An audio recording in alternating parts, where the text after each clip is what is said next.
Justin Bieber opens up to his fans for the first time since canceling his world tour. I cried a lot during the show, and they didn't really show much of it, which is great. Like, I'm grateful.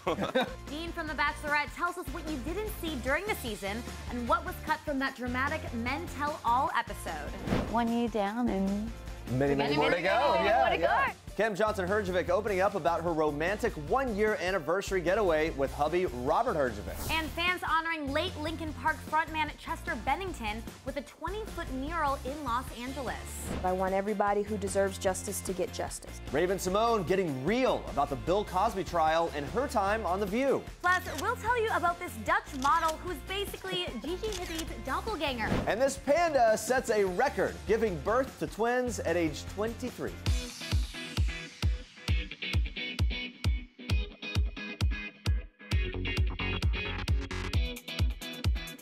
Good morning, Facebook Live and People.com. Welcome to People Now. Can't wait to see more of that panda, by the way. It's cute. It's a little creepy, but it's mainly cute. A lot going on, though, including one of our favorite reality show couples, Robert Herjavec, Kim Johnson, celebrating their first wedding anniversary.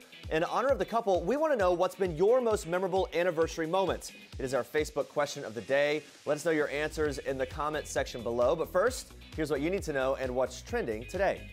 Justin, it's never too late to say sorry, though the singer is not really apologizing per se. Bieber did post a letter to fans on his Instagram Wednesday night, speaking out for the first time since he canceled the remaining dates of his Purpose World Tour. The star expressing how grateful he was to fans, saying in part, quote, "I'm grateful for the tours, but most of all, I'm grateful I get to go through this life with you. Learning and growing hasn't always been easy, but knowing I'm not alone has kept me going."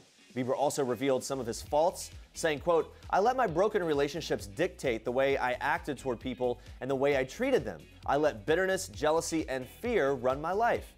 But he continues, saying that he's blessed that the people in his life have helped build his character back up. Bieber goes on to write that the Purpose Tour has taught him so much about himself, but that the time off is much needed. Saying, "Me taking this time right now is me saying I want to be sustainable. I want my career to be sustainable, but I also want my mind, heart, and soul to be sustainable so that I can be the man I want to be, the husband I eventually want to be, and the father I want to be." The singer performed 150 shows of his Purpose World Tour before canceling the rest in July. Guys, now we move on to this.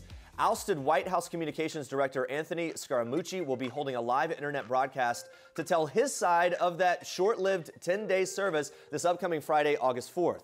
Scaramucci, who became known as The Mooch, will appear on multiple online platforms with the help of Fox News executive Bill Shine to directly address his public firing. Scaramucci was forced out of the job on Monday, shortly after unloading on other White House staff members in a heated telephone call with a New Yorker reporter. According to Scaramucci, he never intended to stay on Trump's team for long, revealing to CNN that he was brought on as a, quote, special purpose vehicle to stop White House leaks and curb infighting within the executive branch. He goes on to tell the network that his story has become misconstrued and that he's now a target for both Democrats and Republicans alike, vowing to set the record straight on Friday. The former banker revealed that he will announce his next move after Labor Day. Stay on People.com for more details on that story as it develops. Heartbreaking news this morning out of Minneapolis. A woman due to be married in a few months died in a massive gas leak explosion Wednesday at a private Christian school. CBS Minnesota identified the woman as Ruth Berg, who was pulled from the rubble at about 2:45 p.m. Her fiancé told the news outlet that they were planning to get married in October. The 47-year-old receptionist worked at the school for 17 years. School officials saying she, quote, welcomed everyone with a smile. Fire Chief John Frutal confirmed Ruth's death during an interview with reporters and that 9 others were also injured and taken to the hospital. No children were hurt in the explosion, but late Wednesday evening, a second body was discovered. The school posted on their Facebook page that the second victim was John Carlson, an alum and staff member of the school. Very sad story there. Lincoln Park singer Chester Bennington continues to be honored by fans in very special ways after committing suicide at the age of 41. Among the various tributes and outpouring of love, a 20-foot mural of the musician now stands in Sherman Oaks, California, created by artist Jonas Never. The painting is on the back of rock-themed pizza restaurant Rock and Pies, and when the artist recently spoke to Variety, he said that when Bennington died, he immediately thought of that blank wall because he can see it from the 101 freeway, so he called the restaurant owner and offered to paint it for free because it was, quote, the right thing to do. The mural's reportedly now stopping traffic in California. Of course, if something that's visible from the freeway in the LA area is definitely going to slow down traffic, but it's nice that people are pouring out support still for him. Well, good morning. Let's check in with Facebook Live. We're asking what's been your most memorable anniversary moment. John says, my most memorable moment was going to a Nashville concert for the TV show at Coney Island. It was so much fun. Oh, that's fun. April says, my husband and I got to see Bon Jovi on our 5th anniversary. Ooh, that's nice. Some music. What about you, Jeremy? Mine's this past, I went to Greece this past week. We're celebrating our 10 year this year, and we just did this big Greece trip. It was fantastic. Amazing. It would be hard to top that, I think. Yeah. You know, like. And now you're totally screwed. Now I'm screwed. Now what do you do? Keep the Facebook comments coming in. We'll check in with you again soon. But first, Andrea Moore for us at Star Treks. Yes, Jeremy, that is correct. We are kicking off Star Treks with some wedding anniversary inspiration. Dancing with the Stars pro Kim Johnson-Herjavec is having a very big week. On Monday, she and Shark Tank star Robert Herjavec celebrated their 1-year wedding anniversary. And on Friday, it's Kim's birthday. So when she swung by the People Now studios, we had a lot to talk about. Watch. We were in Europe, and Robert's Croatian, so we went to Croatia, and yeah, we just celebrated over there. It was beautiful, and we had a beautiful dinner, and we still love to dance, so we had a dance, and it was very romantic. That's and really great. It's great, 1 year down, and many more to go. Yeah. So after 12 months of marriage, what's been the hardest thing and what's been the highlight? If you could. You know what? It feels, in one way, it feels like we've been married for so much longer than 12 months, but in another way, it's gone by so quick. It just feels like we've known each other for forever. It's been almost 3 years since we met. Right. And I don't know, he's just amazing. We're just best friends, and it's just easy. Robert already is a father from a previous marriage. Do you two have any plans to expand your family? We're sort of just enjoying being married at the moment. But, good for you. Who knows? Yeah. Well, Kim's been having a very busy year. She also opened up her own dance studio called The Bod by Kim, which sounds like a pretty fun place to work out. Check this out. It's been a lot. It's been great, but opening up a new business is full on. Right. Obviously, Robert's been great helping me do it. Couldn't think of anyone better to help me. Literally like the best person. It is, but I feel like I'm on an episode of Shark Tank every single night, because I come home and it's like, okay, what's the numbers, blah, blah, blah, like grills me on everything. I'm like, oh my God. That's really great though. But it's good because it keeps me on track. But it's so great. The studio's really picking up. Lots of people are coming in. We offer all different forms of dance fitness. 80s is really making a comeback. We do an 80s class on a Friday, and people dress up. So that one's really fun. We theme that. We do a Broadway class. We do, you know, our signature dance fitness class where it's like dance, cardio, and then sculpting. Yeah. So you can get a full total body workout, and then we also have these fun dance classes that you can come and do. By the way, the 80s, kind of like the perfect era for the best workout clothes. Right? Right? And I love the thought of Robert Herjavec in full 80s short, the whole deal with the headband. Yes, he's been to the 80s class where he's got short shorts. I actually bought them for him. Like, you have to dress up. And he does Everybody does. He came, he dressed up. He was at the back. Okay. But still, he did it. Love hearing from her. All right, guys, is it just me, or are we all seeing double? Leave it to the internet to stumble upon a Netherlands-based model and blogger who looks identical to American fashion icon Gigi Hadid. Isa, or Izzy, as she's sometimes known, bears an uncanny resemblance to our girl Gigi. With both women sharing piercing blue eyes, blonde hair, plump lips, and arched eyebrows, it's easy to see why. Of course, the resemblance might not be that shocking, since Izzy is Dutch, like Gigi's mother, former Real Housewives star Yolanda Hadid. In an interview with Refinery29, Izzy shared that people first made the comparison on Instagram, although her modeling agency also brought up the twinning resemblance, even giving her a new nickname. She tells the outlet, "When I signed with Milk, they posted a picture with the caption, 'The new curvy Gigi Hadid,' so that's the moment I realized it might be true." All right, and I've got a double take on love. Matthew McConaughey and Idris Elba are starring in The Dark Tower, hitting theaters tomorrow. But make no mistake, these two movie stars know who keeps them grounded. Watch this. The person that I've been the most thankful for the things that I'm getting to do, and we know it does take an army, it takes a clan, is my wife, who just doesn't, I don't have to look in the rearview mirror. Every day at work, she's like, go, I got this.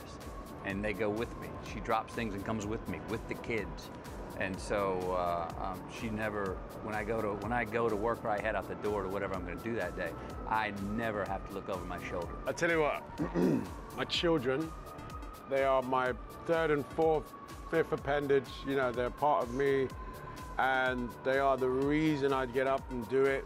And when it's a hard day and I think about bringing them up and both my kids, I thank you for existing so that I have a purpose.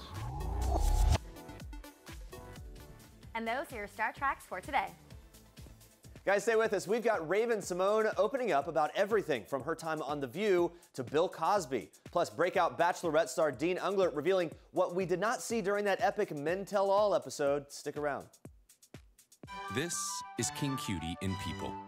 His Royal Highness Prince George Alexander Louis of Cambridge. These are George's parents, George's home, his Nana, the Queen, and his staff of 644 Englishmen. This is George's dog Lupo, who inspired his favorite book, The Adventures of the Royal Dog Lupo, one George will share now that he's a big brother. People. The details make the story. Don't miss this week's People. I'm still dating girls though. Okay. If you Yeah, okay. That part is clear. that part stays. Okay. It's still dating girls and currently dating a girl. Still dating girls. Okay. Well, I'm just trying, just a little bit. All right, I was really trying to get Raven-Symoné to spill on her love life there, but the Ravens home star, she's staying tight-lipped about it, but Simone did open up to me about her time on The View, revealing what it was like to have to talk about her former co-star Bill Cosby's sexual assault allegations. Plus, is there anything she wishes she did not say on that talk show? Watch this. Most of it is not said.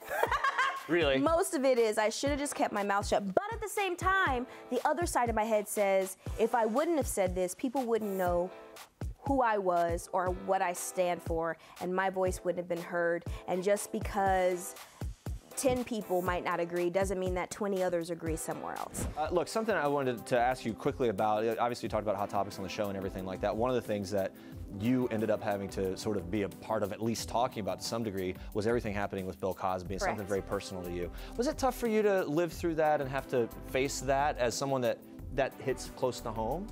It's interesting. Like I said earlier, things are going to happen. Tough things are going to happen. And if my mom and dad and brother are healthy and people around me are healthy and going through stuff that they can get over eventually, I don't call it hard or challenging because I try not to internalize it. Living through that moment and knowing that things are ebb and flowing at all times, I was hoping the best for the outcome that it needed to be. Chalk it up, hope everything's okay, figure it out on either side. It's just it's a little... Yeah, it's sticky. It's a tough thing to kind of to wade through, especially I'm sure as a Are you keeping track of that as it develops, or are you kind of I'm trying to do this show right now, and that's going to work it out. I want everybody who deserves justice to get justice. All right, we have a major cuteness alert. We've got not one, but two adorable panda cubs for you guys. A 23-year-old panda in China has given birth to twins. China Central Television is reporting that the birth sets a new record for pandas. Just to emphasize how big of a deal this is, 1 year in a panda's life equals roughly 3 to 4 years in human years, making this new panda mom around 80 human years old. Wow. The panda mom gave birth to the babies on July 30th, having one female cub and one male cub. And according to the breeders, the mom and babies are all doing fine. Super cute. Glad they're doing well. This whole month, we are celebrating Princess Diana's legacy here at People as we wait for the highly anticipated special that ABC and People magazine will be bringing you on August 9th and 10th called The Story of Diana. Now, we put together some of the special moments Princess Diana had with her boys, Prince William and Prince Harry. Check this out.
That's catchy song Sunday Morning by hit country crooners Parmalee. The single is off the band's new album 27861, which is our Toyota People pick of the day. So it's been a while since the guys have released new music. So when I chatted with them, I asked how the fans have been reacting to the album. Plus, they revealed some of their craziest fan encounters. And let's just say that whole baby signing thing is real, people. Watch this.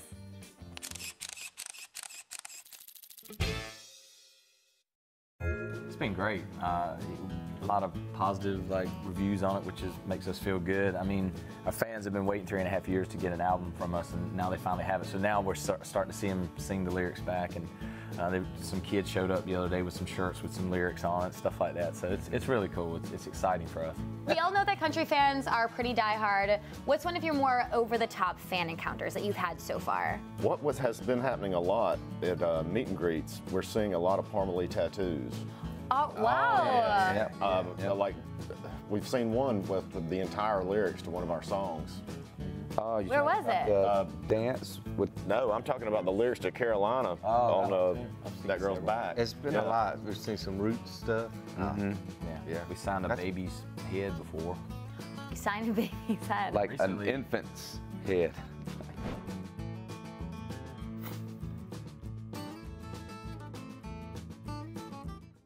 Once Scandal came along, I wanted to make sure that I was a little leaner than I had been before, knowing that my shirt was going to have to be off quite a few times. So Gunner keeps me working out with weights a lot. When I'm not able to be in with Gunner, I do a lot of cardio at home. I have a little gym at home where I can work out some weights, but most of the time it's Gunner focusing on larger muscles and making sure, most importantly, that I don't hurt myself.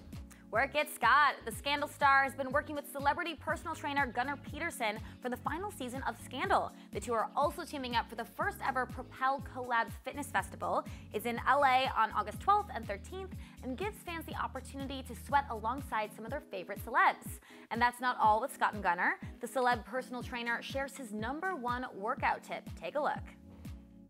Don't wait on the weights. Don't start just with cardio to drop some weight. Start with big movements with weights. Don't be afraid of heavy weights. Lift them. Obviously, get with proper technique. Get someone who can teach you that or mimic things you see from a quality source online. I'm a big baked goods guy, so it's usually a chocolate chip cookie. Although my wife, Marika, yesterday made this banana bread with chocolate chips in it that I didn't have 4 pieces last night. No, yeah. No. Yeah, no, it didn't. Anything baked with sugar and chocolate that my wife makes is my go-to. Yum. Sounds yummy. Yes. For sure. Bachelor Nation still stewing over some of the controversy and confrontations on Monday's Bachelorette Men Tell All episode. No doubt. And Dean Unglert has been one of the season's favorite suitors. Well, he just talked to us about that dramatic Men Tell All episode and revealed what we missed from that episode's taping. Take a look. Is there anything we didn't see in the Men Tell All that you wish would have made air? Yeah, my boy Adam had a hot seat with Chris Harrison and they didn't get aired. Really? Which is kind of sad. What'd they talk about? Just why he didn't get like a one-on-one or anything like that. Because I mean, Adam was top 5 and he didn't get a one-on-one, so. And it's almost like the way the show treated him. It even continued to the Men Tell All, sort of this being slighted. I didn't even think of that. And of course, if you remember, Dean's hometown visit was one of the most awkward we've seen on the show. Yeah, definitely. Fans know Dean and his father have had a broken relationship since the death of Dean's mother years ago. Dean telling us how things stand between the two now since they had some tough conversations on the show. I mean, it's pretty much the same. We haven't really discussed much. We're working on it. I think that we just need to both grow up ourselves. Do you think that the show being there and almost in some ways it forced like breaking the ice on some topics? Do you think did it start a conversation that maybe would not have started otherwise? That's the thing too. I had some people reach out and say like, I can't believe they put you in that situation. And it's like, no, like these are conversations that I never would have had we not been in that situation. So I'm grateful for the opportunity to have had that conversation with my father. I mean, it kind of sucks that there were cameras around, I guess, but at the end of the day, it just would have been something else for me to shoulder had I not had the chance to speak up about it. So it did spark some more conversations with that. Mm-hmm. At least in the moment, yeah. Yeah, what would you say is the #1 thing that you learned about yourself in this experience? Oh man, I think that I became much more, I guess, in tune with my emotions. Like going into it, I didn't really expect. I cried a lot during the show, and they didn't really show much of it, which is great. Like I'm grateful. I became much more aware of my emotions, I guess, and my willingness to share the story of my mother and my family and all that kind of stuff. So I look at it as definitely a positive.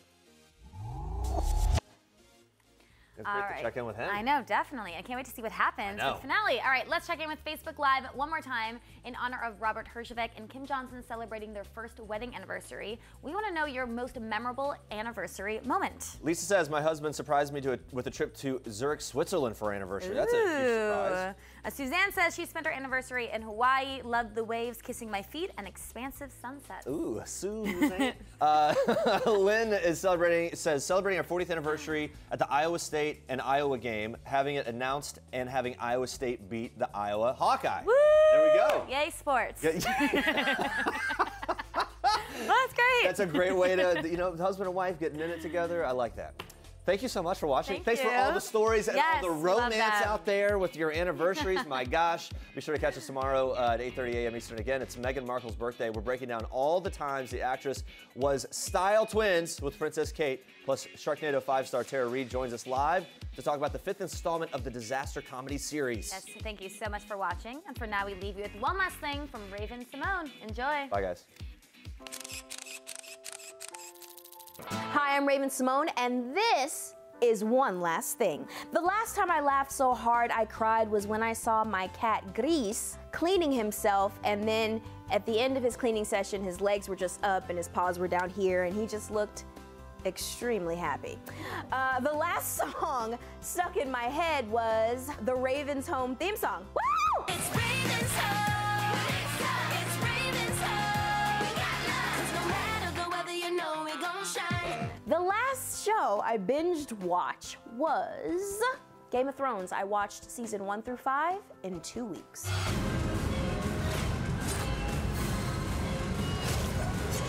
You're welcome.